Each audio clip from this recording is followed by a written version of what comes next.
ಹೆಂಡತಿ ಅಂತ ನಾನು ಕೂಗಿದರೆ, ಸಾರು ಮಾಡುವ ಹೆಂಡತಿ ಅಂತ ನಾನು ಕೂಗಿದರೆ, ಇದಕ್ಕೇನಂತ ಗೊತ್ತೇನಪ್ಪ? ಏನಲ್ಲಪ್ಪ? ಮಸಾಲೆ ಇಲ್ಲಂತವಳೆ ಆ ಮನೆಯಾಡಿ, ಮಸಾಲೆ ಇಲ್ಲಂತವಳೆ, ಅಲ್ಲಲ್ಲೇ ಮಸಾಲೆ ಇಲ್ಲಂತವಳೆ ಆ ಮನೆಯಾಡಿ, ಮಸಾಲೆ ಇಲ್ಲಂತವಳೆ. ಮಸಾಲೆ ಹಾಕೊಂಡು ಮೈಸೂರಿನಾಗೆ ಹೋಗಿ ಮಸಾಲೆ ಹಾಕೊಂಡು, ಮೈಸೂರಿಗೆ ಹೋಗಿ ಮಸಾಲೆ ಹಾಕೊಂಡು, ಸಾರು ಮಾಡುವ ಹೆಂಡತಿ ಅಂತ ನಾನು ಕೂಗಿದರೆ, ಸಾರು ಮಾಡುವ ಹೆಂಡತಿ ಅಂತ ನಾನು ಕೂಗಿದರೆ, ಇದು ಏನಂತ ಗೊತ್ತಿಲ್ಲಪ್ಪ? ಬೆಳ್ಳುಳ್ಳಿ ಇಲ್ಲಂತವಳೆ ಆ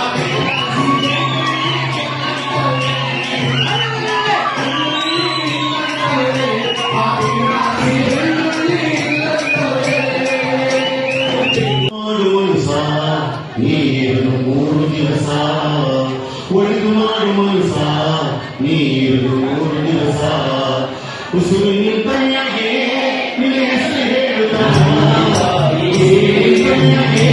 ನಿನ್ನ ಹೆಸರು ಹೇಳುತ್ತಾರ, ಬೆಣ್ಣ ಹಣ್ಣುತ್ತಾರ, ಮಣ್ಣಾಗ ಹೋಡುದ ಚೆಟ್ಟ ಕಟ್ಟುತ್ತಾರ, ನಿನ್ನ ಸುಟ್ಟು ಹಾಕುತ್ತಾರ.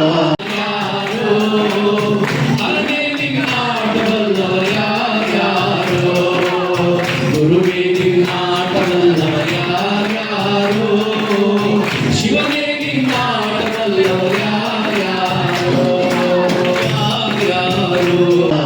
ತಮ್ಮೆಲ್ಲರ ಜೋರಾದ ಚಪ್ಪಾಳೆಯೊಂದಿಗೆ ಅವರಿಗೆ ವೇದಿಕೆಗೆ ಬರಮಾಡಿಕೊಳ್ಳೋಣ. ಜೊತೆಗೆ ನಮ್ಮ ಜನನಾಯಕರು, ಸಮಾಜ ಸೇವಕರು, ಆಡಳಿತ ಪಕ್ಷದ ಮಾಜಿ ನಾಯಕರಾದಂತಹ ಶ್ರೀ ಎಂ ಶಿವರಾಜ್ ಸರ್ ಅವರು, ಶ್ರೀಯುತ ಜನಾರ್ದನ್ ಸರ್ ಅವರು ಸಹ ಆಗಮಿಸಿದ್ದಾರೆ. ಅವರು ಸಹ ಜೋರಾದ ಚಪ್ಪಾಳೆಗೆ ನಾವು ಎಲ್ಲರ ವೇದಿಕೆಗೆ ಬರಮಾಡಿಕೊಳ್ಳೋಣ.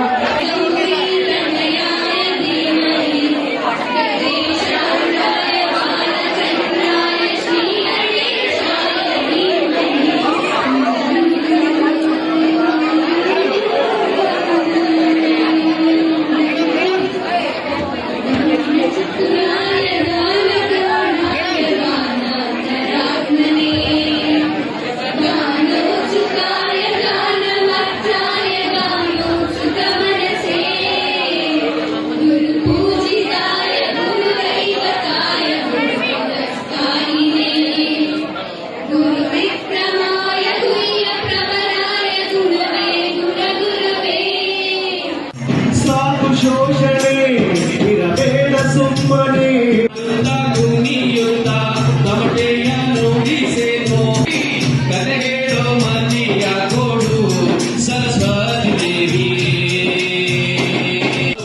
ಶಿವನೇ ನಿನ್ನಾಟವಲ್ಲವರು ಯಾರ್ಯಾರೋ,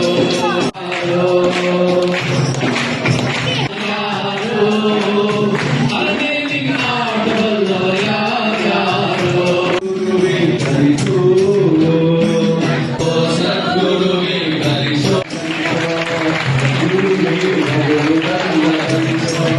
ಪಾಟೀಲ್ ಅವರು ಕಲಾರತ್ನ ಆರ್ಟ್ ರಿಫ್ಲೆಕ್ಸ್ ಸಂಸ್ಥೆಯ ಅಧ್ಯಕ್ಷರು ಹೇಳ್ತಾ ಮತ್ತೊಮ್ಮೆ ಜೋರಾದ ಚಪ್ಪಾಳೆಯೊಂದಿಗೆ ಶ್ರೀಮತಿ ಹೇಮಾ ವಿನಾಯಕ್ ಪಾಟೀಲ್ ಅವರಿಗೆ ನಾವು ಧನ್ಯವಾದ. ಪ್ರೀತಿ ಆ ಕಾರಣದಿಂದ ಇಂತಹ ಅದ್ಭುತವಾದ ನೀತಿ ಪಾಠವನ್ನು ಮಕ್ಕಳಿಗೆ ನೀಡಿದ್ದಾರೆ ಅಂದ್ರೆ ನಿಜಕ್ಕೂ ಜೋರಾದ ಚಪ್ಪಾಳೆಯೊಂದಿಗೆ ಶ್ರೀ ಮಹಾದೇವಪ್ಪ ಪ್ರತಿಷ್ಠಾನ ಜನಸೇವೆಗೆ ಅನುಷ್ಠಾನ, ನಿಜಕ್ಕೂ ಜನಸೇವೆಗೆ ಈ ಕೆಲಸ ಮಾಡಿರ್ತಕ್ಕಂಥ ಪಕ್ಷದ ನಾಯಕರು, ಮಾಜಿ ಬೃಹತ್ ಬೆಂಗಳೂರು ಮಹಾನಗರ ಪಾಲಿಕೆ ಎಂ ಶಿವರಾಜ್ ಸರ್ ಅವರ ನೇತೃತ್ವ ಪ್ರತಿಷ್ಠಾನ ವತಿಯಿಂದ ನೀಡುತ್ತಿರುವಂತಹ ಈ ಒಂದು ಕಾರ್ಯಕ್ರಮದ ಪ್ರಮುಖ ಉದ್ದೇಶ ಇದಾದ್ಮೇಲೆ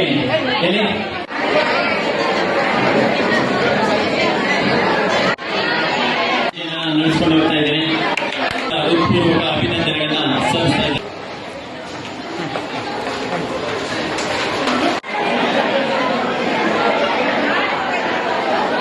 ನಾನಿವತ್ತು ಬರ್ತಿದ್ನ ನಿಮ್ಮ ಹತ್ರ, ನಿಮ್ಮ ಮುಂದೆ ಮೈಕ್ ಹಿಡ್ಕೊಂಡು ನಿಂತ್ಕೋತಾ ಇದ್ನ, ಡಾಕ್ಟರ್ ಆಗ್ತಿದ್ನ, ಮಹಿಳಾ ಆಯೋಗದ ಅಧ್ಯಕ್ಷ ಆಗ್ತಿದ್ನ. ಯಾಕೆ ಮಾತು ಯಾವಾಗಲೂ ನಾನು ಎಲ್ಲಾ ಕಡೆ ಹೋದಾಗ ಹೇಳ್ತೀನಂದ್ರೆ, ನನ್ನ ಮಕ್ಕಳು ಎಲ್ಲರೂ, ನನ್ನ ಗಂಡು ಮಕ್ಕಳು ಸಹ ನೀವೆಲ್ಲರೂ ನಿಮ್ಮ ಕಾಲ ಮೇಲೆ ನೀವು ನಿಂತ್ಕೊಳ್ಳೋ ತನ ಏನ್ ಮಾಡಬಾರ್ದು, ಏನ್ ಮಾಡಬಾರ್ದು? ಓಕೆ, ಅದ್ರ ಜೊತೆಯಲ್ಲಿ ಯಾವುದೇ ತರ ಏನ್ ಕೆಟ್ಟ ಅಭ್ಯಾಸ ಅಂದ್ರೆ ಹೇಳಿ ನೋಡೋಣ. ಏನೇನ್ ಕೆಟ್ಟ ಅಭ್ಯಾಸ ಇರುತ್ತೆ ಮಕ್ಕಳು ಮಾಡೋದು? ಸಿಗರೇಟು, ಗಾಂಜಾ, ಆಮೇಲೆ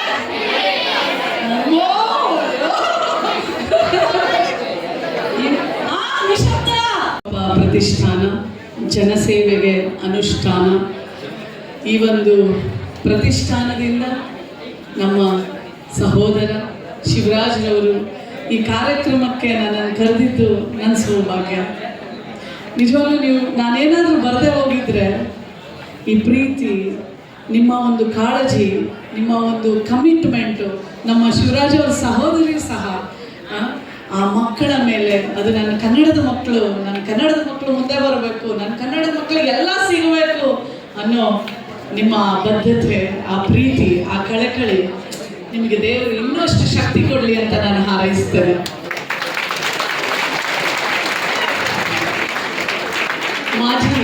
ಮಾಜಿ ಮಹಾಪೌರರಾದಂಥ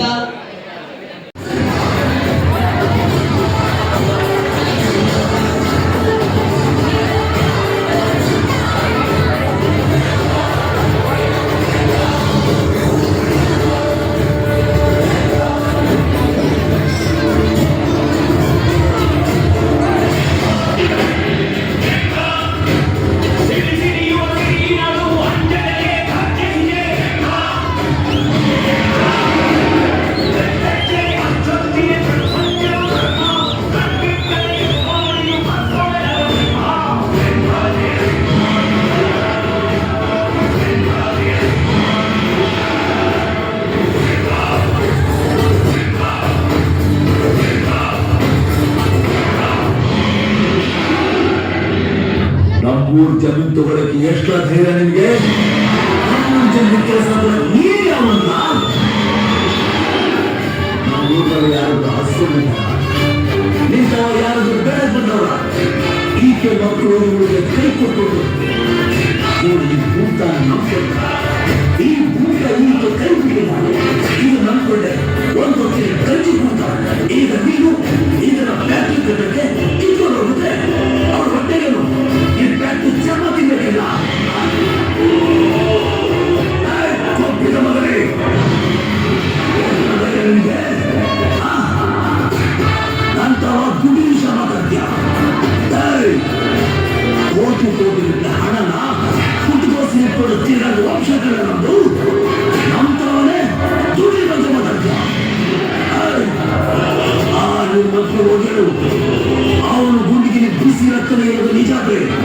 ಈ ಸಿಂಹದ ಗುಹೆಯಿಂದ ಒಂದು ಹುಲ್ಲು ಕಡ್ಡಿ ಕಿತ್ಕೊಂಡು ಹೋಗಿ ನೋಡುವ.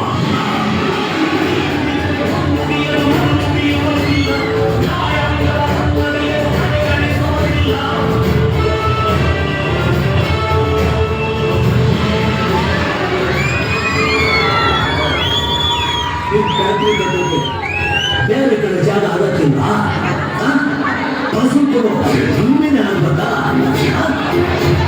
ಈಗ ನೋಡ್ತಾ ಇದ್ದು ಅನ್ನನ ಮತ್ತಾನ ಯಾವತ್ತಾದ್ರೂ ನೋಡಿದ್ಯಾ ನೀನು? ಇವತ್ತು ಒಬ್ಬ ರೈತ ಒಂದು ಬೆಳೆನ ಬೆಳೆಯಲಿಕ್ಕೆ ಎಷ್ಟೊಂದು ಕಷ್ಟಪಡಬೇಕು ಅಂತ ಗೊತ್ತಾ ನಿಮಗೆ? ಕೆಲವು ಸರಿಯಾಗಿ ಮಳೆನೇ ಆಗ್ತಲ್ಲ, ಅವ್ರ ಕೈ ಸರಿಯಾಗಿ ಬೆಳೆ ಬರ್ತಾ ಇಲ್ಲ, ಅವ್ರು ಬೆಳೆದ ಬೆಳೆಗೆ ಸರಿಯಾಗಿ ಬೆಲೆ ಸಿಗ್ತಾ ಇಲ್ಲ. ಎಷ್ಟೋ ಜನ ರೈತರು ತಾವು ಮಾಡ್ಕೊಂಡ್ರ ಸಾಲನ ತೀರ್ಸಕ್ಕಾಗದೆ ಆತ್ಮಹತ್ಯೆ ಮಾಡ್ಕೊತಾರೆ. ಆ ರೈತ ಕಷ್ಟ ಗೊತ್ತಾ ನಿಮಗೆ? ಆ ತಿರುಗಿ ಸಾಕು ರೈತ ದೇಶದ ಬೆಲೆ ಅಂತ ಹೇಳ್ತೀರ. ಆ ರೈತರ ಕಷ್ಟ ನಿಮ್ಮ